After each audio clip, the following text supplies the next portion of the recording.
Hello everyone, it's Saoirse. Please grab your pearls and your cup of tea. This is actually just water. Because we are going to talk about a book that is related to Downton Abbey. I am obsessed with Downton Abbey. I love every single costume, wig, set, decorative item, prop, that's what they're called.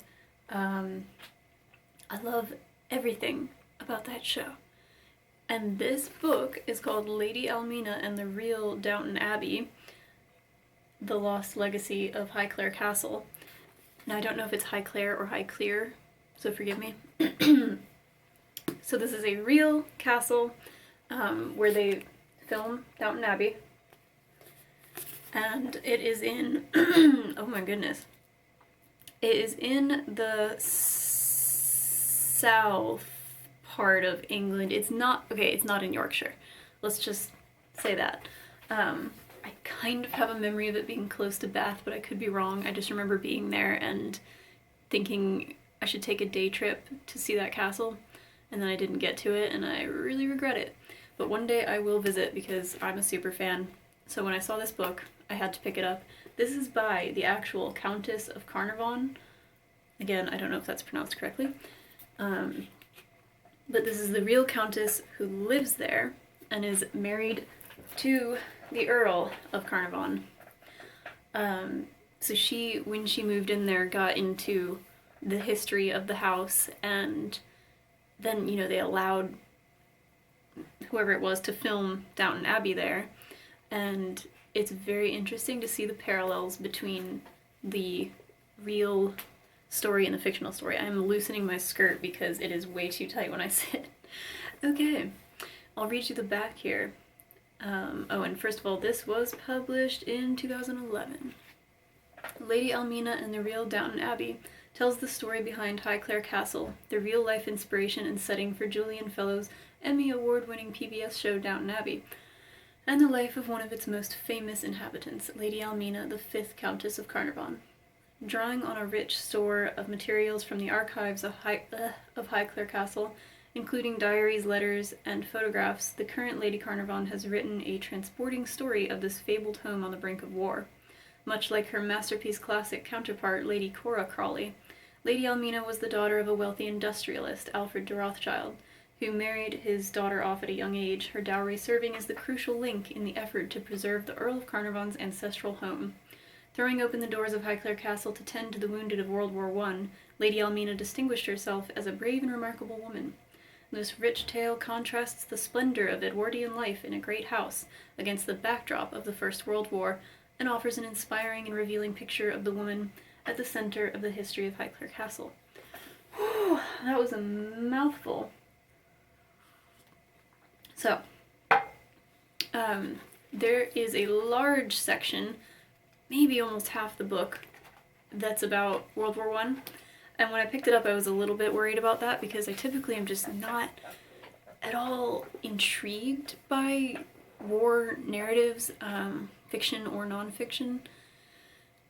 But I didn't struggle with it in this book.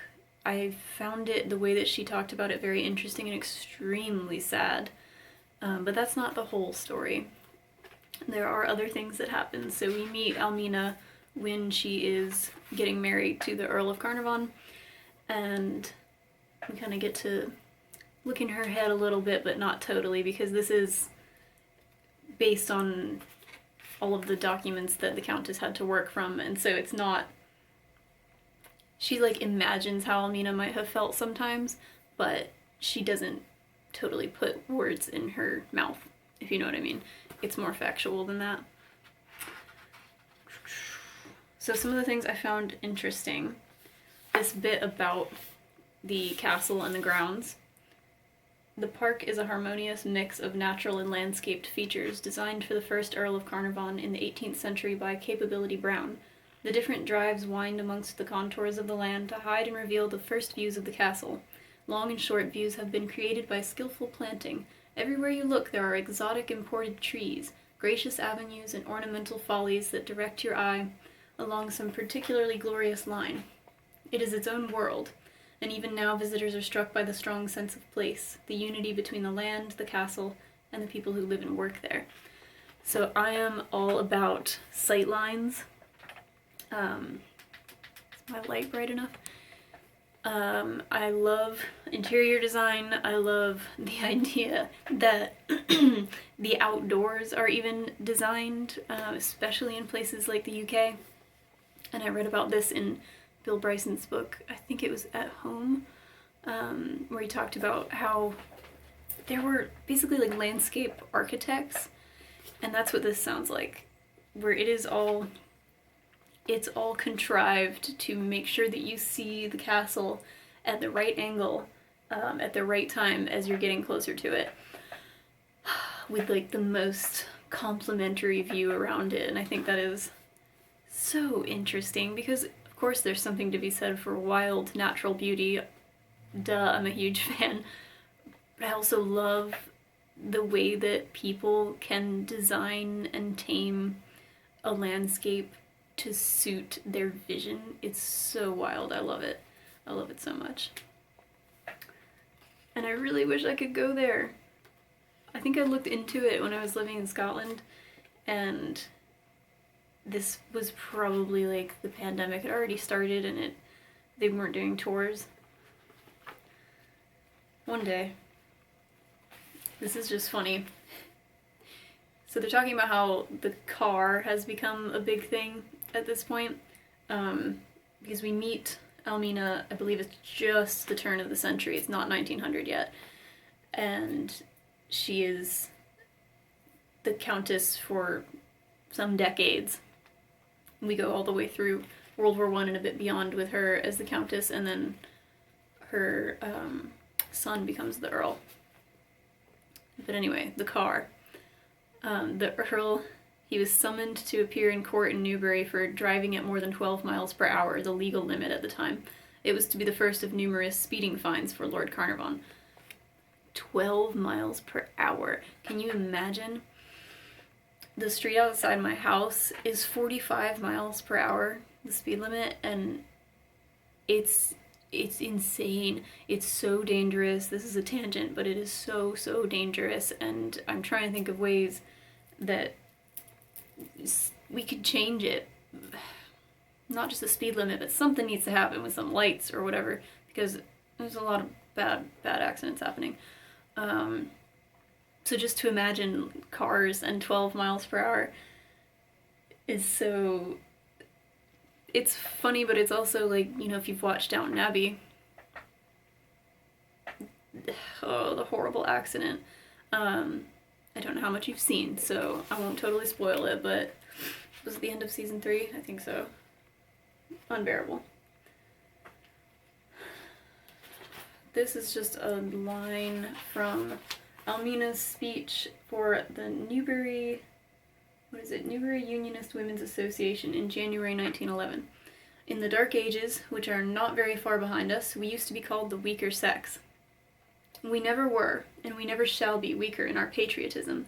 In this, as in all similar matters, we are neither inferior nor superior, but only very different, and I am convinced that we shall do most good to our country and her cause, if instead of imitating men, we endeavor to widen and perhaps enrich the spirit of public life by being simply ourselves. I just like that. I got the vibe from this book that Almina and the Earl were very on the conservative side. And there were some things I was like, ooh, don't love that. But for the most part, she was really not entirely modern, but just willing to break down some of the, what do you call them, not barriers, stereotypes about women, about what they could do, about what they could handle. She was a strong woman and was not afraid to be that way.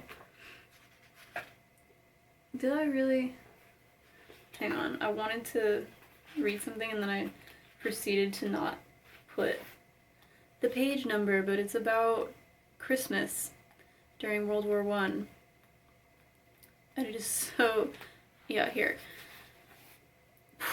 some of this imagery, and I'm sure it's really toned down in this book, was so painful to read because I don't remember studying a lot about World War I, and my main understanding of it is through Downton Abbey, and that's horrifying enough.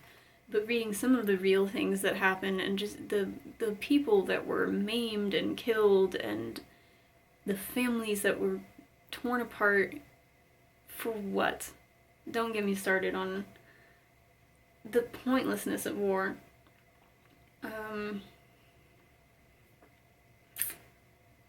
I know that's a really loaded subject, but, you know, in this case, like, she talks about how people's patriotism about the war started to wane after they'd been in it for like a couple years, and they realized that their men were just dying and dying, and they were coming back injured and then being fixed up and sent back out to die. And it was so traumatizing for everyone involved. It's just this collective trauma that I think humanity has seen throughout history quite a few times.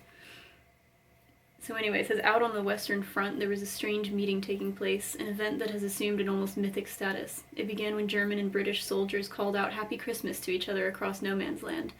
Tentatively, disbelieving, the soldiers negotiated their own totally unofficial truce for a day. Unarmed soldiers from both sides went over the top to collect their dead, and when they met in the bog of blood and mud that lay between them, they shook hands and agreed to bury their fallen comrades together. Somebody suggested a game of football. Provisions were produced and exchanged, sauerkraut and sausages for chocolate. That night, as the men at Highclere thanked their lucky stars, they were tucked up in warm beds, comfortably full of brandy and pudding. The sound of Silent Night being sung in German and English rose from the trenches. For almost 24 hours, there was peace on the Western Front. If that really happened, how much does that say? That these people who were all just sent by, it always seems like some faceless higher power who's like sending out draft cards, you know. These people, it wasn't their war, and they were being told to do it, and they were being told to die, and that was the right thing to do. But they just were themselves for a day and had peace. And that's just, I don't know, it's a beautiful thought. And sad. So yeah, Almina did open Highclere Castle, just like in Downton Abbey, when they opened the abbey as a hospital, a convalescent, was it a convalescent home? I think for, there it was for like higher ranking officers. But yeah, so she opened the castle.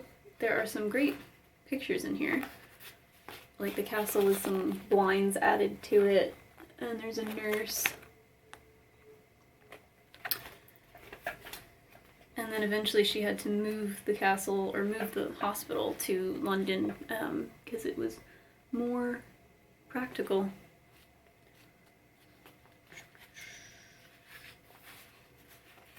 Let's see. So I love this bit about the house itself. The wonder of a house like Highclere is that although change rages around it, its physical fabric stays so recognizable. There is a comfort in the way so many things endure. Eve might have been lonely sometimes, that's her daughter, but she could never feel completely lost when she was at home in the house she had lived in all her life, a house that was a monument to her family's permanence. It does make you think, all of the, like, I love interior design, I love architecture. I've already said this, I think. And to think of all the buildings and monuments that were built so many hundreds of years ago that still stand, and in some cases thousands of years ago. There is some awesome stuff about ancient Egypt in here, because the Earl of Carnarvon was actually the person who discovered King Tut's tomb. Super fascinating. I loved that whole aspect of this book. Edwardian Egypt. It's very interesting. But yeah, that I often think about how places, homes, and things, without any tragedy happening to them, they can outlive us for so long. I always have to bring it back to Titanic. Some of that stuff is still lying on the bottom of the ocean. All the people are long gone.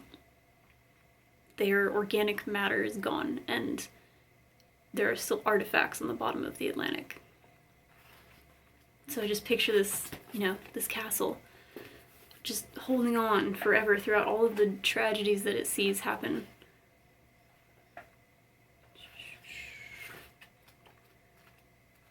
It's very exciting stuff.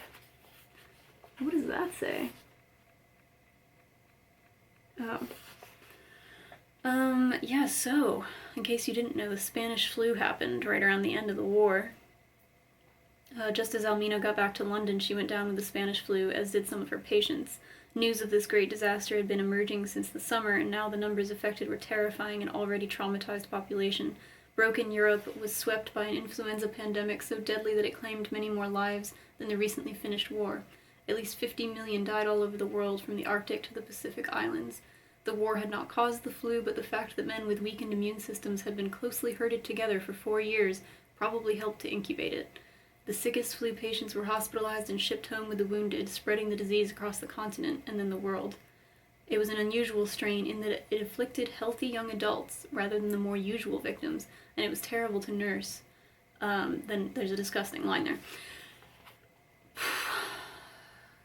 Does this sound familiar? War and a pandemic, and it's just too much at once. Just imagine, I'm sure there are like a few people left who were alive at that time, but they would have been like babies, so they wouldn't remember. But just imagine what that must have been like, the extreme relief after years of war, knowing that it was over, that you could start to heal, and then the worst pandemic ever comes to take millions and millions of more people. It's just, it's too much. Okay, it was a bit about the trauma of war. I'm very interested in how people grieve, what they choose to do in terms of memorials, physical memorials that people can visit. When there is a collective grief, it's just interesting to see how people come together and choose how to commemorate that. It's very different from a personal, singular grief. So they're talking about the unknown British warrior. Armistice Day Memorial on 11th November 1920. It was a day of national mourning and thanksgiving. Hundreds of thousands of people lined the streets to pay their respects as the gun carriage, drawn by 6 black horses and bearing the coffin of the unknown British warrior, began its journey through London. King George V unveiled the cenotaph, and after 2 minutes' silence, the body of the unknown warrior, which had been transported from an unmarked grave in France, was carried towards its final resting place. It was accompanied by 100 recipients of the Victoria Cross and buried with great solemnity in the central nave of Westminster Abbey. George V threw a handful of the soil from a Flanders battlefield into the grave. Families of those men whose place of burial was unknown, such as Frederick Fifield and Tommy Hill, could derive comfort from the respect paid to this one unknown comrade. The moment marked a line in the nation's grieving. People up and down the land remained traumatized, but at least now the country had honored its dead. So that's so important, to get to mark this grief in a way that everybody can come together and witness and experience at once. I think it's a step towards the healing of a group of people, no matter how big, that have experienced the same thing. And it makes me think about the Titanic and the child that they found when a boat went back to try and find bodies from the wreck. They found a child and couldn't identify it for, I want to say, decades. They weren't sure who it was, and it was in this this grave that was so respected, and all the sailors that were part of this retrieval of the bodies went to this funeral, and it was taken very seriously. And many, many years later, they found out through some crazy DNA stuff that they knew the name of the child, and then their descendants got to know what happened to them. well, it wouldn't be their direct descendants, but you know, they're like their family members. And it was just so moving. And there's a similar story in the Hartford Circus fire, which I want to say it was in the 40s, but I hope I'm not wrong. In Connecticut, there was a circus tent fire and like over 100 people died, and there was a child that was unidentified. But I think, if I'm remembering correctly, this was like over 10 years ago I read this book. The child, like, their face was still untouched, and so it was just, they didn't know why nobody came forward and identified her. But I think eventually she was identified. It's just this whole thing about the unknown person being the symbol for everyone who died. Like, think about the amount of wives and mothers and sisters and brothers and everybody who lost men in this war and never got to know what happened to them. Some waited forever, thinking maybe they were just stuck somewhere and they'd come back.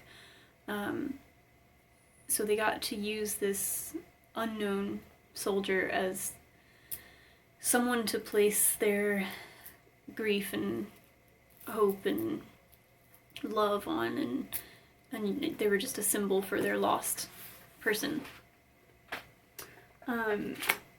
So I will say a spoiler about how the Earl dies. If you don't want to hear it, skip ahead a little bit. But I think it's just so, just weird and wild. So he's in Egypt, and they've just discovered King Tut's tomb. They're about to do the whole thing, excavate, and he gets bitten by a mosquito on his face, and then he's shaving, and he like nicked it, and the bite became infected, and he died from that. I was not expecting that. Didn't see that coming. I mean, obviously everybody in this book is dead. They died at some point, but whoa, what a weird, bizarre way to go.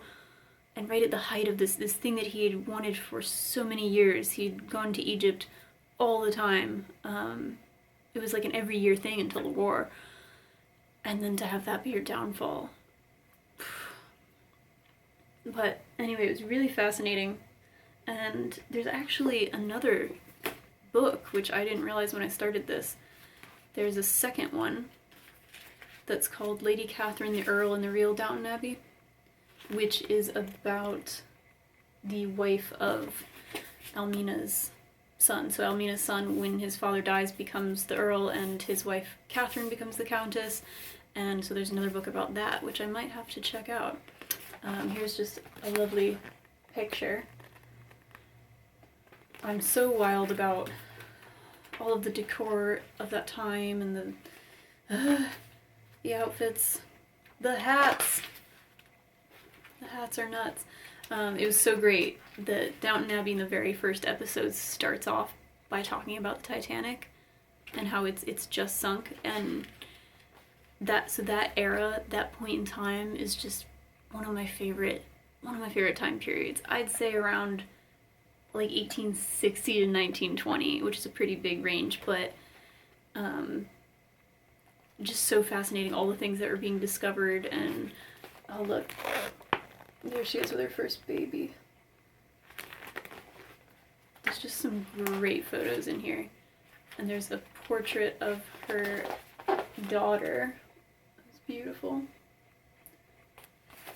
So yes, recommend. I love history. I love nonfiction. I read so much more nonfiction than I do fiction. If you have any suggestions that are similar to this, please let me know. And are there any narratives of World War I, fiction or nonfiction, that you think I might like? Because I've never been into war books, novels, or otherwise.